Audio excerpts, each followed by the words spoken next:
Hello and welcome back to What I Wished I'd Known About Self-Publishing Before I Got Started. I am Carly with Dragon Key Press, and I am adding this to the episodes as a pretty new technology has pretty much forced its way onto everything. AI.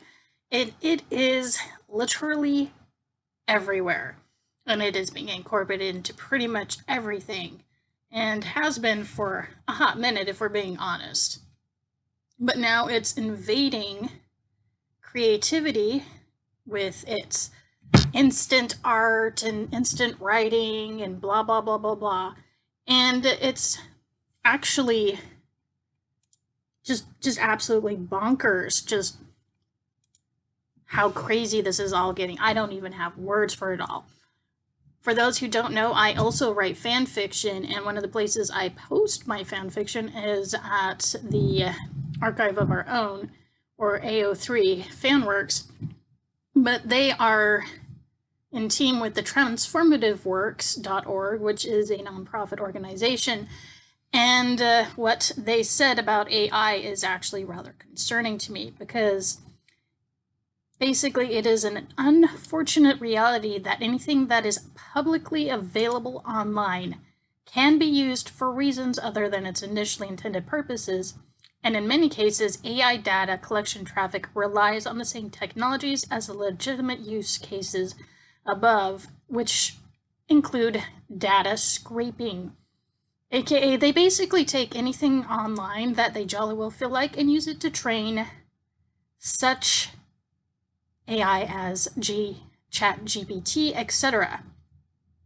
Thankfully, when the AO3 became aware of it, they put in a request asking Common Crawl, which is one of their biggest data mining or data scraping softwares, to train their ChatGPTs and other AIs to not bother them anymore. Unfortunately, they can still access anybody's stuff on there, even if it is just recent, if it's not put under privacy protections through their online portals. So pretty much anything you have put out there that is not behind some kind of wall is open for anybody with data scraping, such as that Common Crawl, to swoop up your writing, your Creative Commons, your whatever copyrighted material, and use it to train ChatGPT, which I have a big problem with. We all know you can go on to any of these things and say, hey, whatever AI bot you are, create a work in the form of XYZ as if it were being created by XYZ artist, and it will just blah, blah, blah, blah, blah, blah, and there it is. One of my ecclesiastical leaders in a recent conference basically was like, I went on with my kids and we're like, hey, can you do a Taylor Swift song, but make it sung by the Beatles? And he said he was astounded by how accurate and real it sounded. Of course, there's absolutely no way the Beatles would have been able to sing a Taylor Swift song or anything like that. But the ability of these AI is absolutely frightening. And they've been training for who knows how long at this point on pretty much anything out there with or without permission, and most of the time without the permission of the copyright holder. Which leads me to the Copyright Office. This is a huge thing, especially if you do intend to use any type of AI generation to help with your writing, publishing, etc. This was put out March 16th of 2023, so this year. Today, the U.S. Copyright Office launches a new initiative to examine the copyright law and policy issues raised by artificial intelligence, or AI, including the scope of copyright in works generated using AI tools and the use of copyrighted materials in AI training. This initiative is in direct response to the recent striking advances in generative AI technologies and their rapidly growing use by individuals and businesses. The Copyright Office has received requests from Congress and members of the public, including creators and AI users, to examine the issues raised by copyright, and it is already receiving applications for registration of works, including AI-generated content. Which basically means anybody can say, oh, hey, create me something in the style of famous poets, blah, blah, blah, blah, blah, about this topic, and then claim it as their own, copyright it, or try, and they think all is kumbaya, honky-dory, but it's not, as I will talk about a little bit later on. To address the copyrightability and registration issues raised by the works, the office, aka the Copyright Office, is issuing new registration guidance. The guidance makes clear that applicants have a duty to disclose the inclusion of AI-generated content in works submitted for registration. Of course, you're going to have people who don't, but if you're following the law and being a good little citizen, you are going to let people know that there is AI-generated content in there. It outlines how to do so, how to update pending applications, and how to correct the public record on copyright claims that have already been registered without the required disclosure. And in case you had any questions about all of this, throughout spring, the office was hosting public listening sessions with artists, creative industries, AI developers, and researchers and lawyers working with these issues. And there are links to these listening sessions that you can go through and look. Just go to copyright.gov/newsnet/2023/1004.html to go and access any of this. But let's go to the actual ruling, the update that they have on here. And you can download this using their little link right here, or you can read it for yourself because there's a lot of information, and I'm going to try to not read the whole thing, but this is all legit important stuff when it comes to creating, writing, publishing, especially now with the ease of, relative ease of putting content out there. And it's unfortunately giving a lot of self-published or indie published people a bad name again because of the whole vanity press thing. And they're trying to flood the market with these AI-generated materials.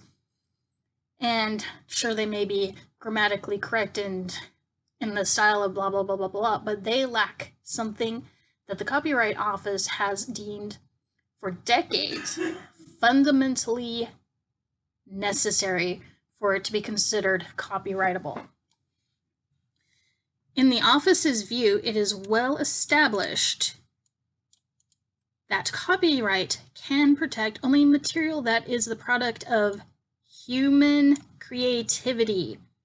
Most fundamentally, the term author, which is used in both the Constitution and the Copyright Act, excludes non-humans. The office's registration policies and regulations reflect statutory and judicial guidance on this issue. In its leading case on authorship, the Supreme Court used language excluding non-humans in interpreting Congress's constitutional power to provide authors the exclusive right to their writings. In Burrough-Giles Lithographic Company versus Sereny, a defendant accused of making unauthorized copies of a photograph argued that the expansion of copyright protection to photographs by Congress was unconstitutional because a photograph is not a writing nor the production of an quote-unquote author. It is instead created by a camera. But the court disagreed, holding that there was no doubt the Constitution's copyright clause permitted photographs to be subject to copyright, so far as they are representatives of the original intellectual conceptions of the author. So it's basically saying, you know what, a camera is a tool, and unless the camera is taking the photos on its own, it's still the copyrightable property of whoever took the picture. But if we go on to the next page, it actually gets even more interesting because they have the office's application for the human authorship requirements. I'm not going to read all the little fine print on this side, but you come over here into the middle column. If the traditional elements of authorship are produced by a machine, the work lacks human authorship and the office will not register it. Let me say that again. If a work's traditional elements of authorship were produced by a machine, the work lacks human authorship and the office will not register it. Then they give an example. When an AI technology receives solely a prompt from a human and produces a complex written visual or musical works in response, the traditional elements of authorship are determined and executed by the technology, not the human user. Based on the office's understanding of the generative AI technologies currently available, users do not exercise ultimate creative control over how such systems interpret those prompts and generate material. Instead, these prompts function more like instructions to a commissioned artist. They identify what the prompter wishes to have depicted, but the machine determines how those instructions are implemented in its output. Again, for those in the back, basic language here. Giving an AI a prompt and telling it to write in thus and such style, and basically having it generate the whole thing, is not considered copyrightable because you are basically telling a computer, here's some basic parameters, now go forth and do. Like somebody telling, hey, I want you to, artist, to do something in the style of Baroque period, blah, blah, blah, with a bunny and stuff. They get the ultimate control. So basically the computer has the ultimate control of the outcome as long as it stays within the parameters you set. But the computer, the whatever, is actually what is creating the work, not a human. For example, and this is their example, if a user instructs a text-generating technology to write a poem about copyright law in the style of William Shakespeare, she can expect the system to generate text that is recognizable as a poem, mentions copyright, and resembles Shakespeare's style. But the technology will decide the rhyming pattern, the words in each line, and the structure of the text. When an AI technology determines the express elements of its output, the generated material is not the product of human authorship. As a result, that material is not protected by copyright and must be disclaimed in registration application. They do say they will take things on a case-by-case thing, especially where AI-generated material may contain sufficient human authorship to support a copyright claim, but that's going to be a case-by-case scenario. My general rule of thumb is when people are adapting somebody else's story without permission, which happens a lot in Hollywood, they have to change 70% or more of the original story to claim the copyright or IP over whatever result the transformed work is. So in my opinion, if you have a work that you have generated, not created, using AI, you should transform it at least 70% from what it generated to even be able to consider it your work or author human created. So in my opinion, it's great to have these for prompts to kind of give you little helps, but if you are going to use that to create the entire work for you, you are not putting in the work. You are not giving it the creativity that a human and only humans can give it.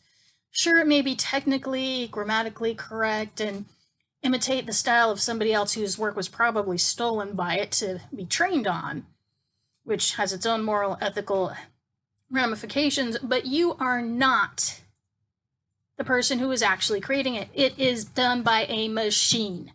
It cannot be copyrighted. It cannot be registered as a copyright. It is Creative Commons. And they actually have said that in various other instances, news articles about all of this. Generated material by an AI cannot be copyrighted. It must be transformed. So, for those of you out there who are trying to skip the hard parts of getting out there and self-publishing, I highly recommend you stop and just think for a minute.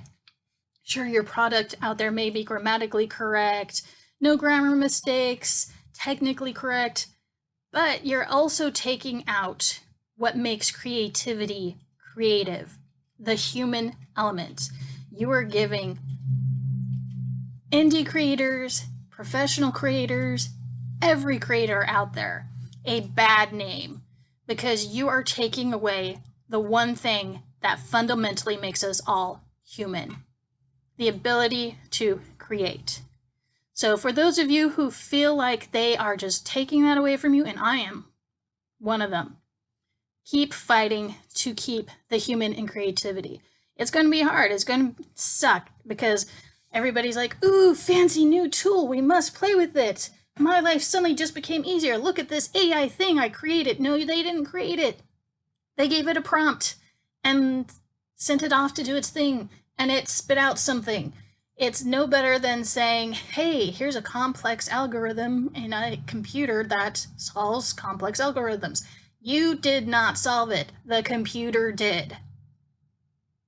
So, if there is anything that I want and wished I had learned about this, is that this is a thing sooner, and I would have protected my work sooner and more stringently so that these stealers of IPs and creativity couldn't use it to train their AIs to steal the soul of humanity. And yes, this is outside of my usual type of podcast, but that's how strongly I feel about this. AI very well may become the death of creativity if we don't fight back. So just because it's out there and you can use it doesn't mean you should. I'm Carly with Dragon Key Press, and I hope you will take this as a warning. To create is human. To take that away is to destroy humanity. Keep creating and do it the right way.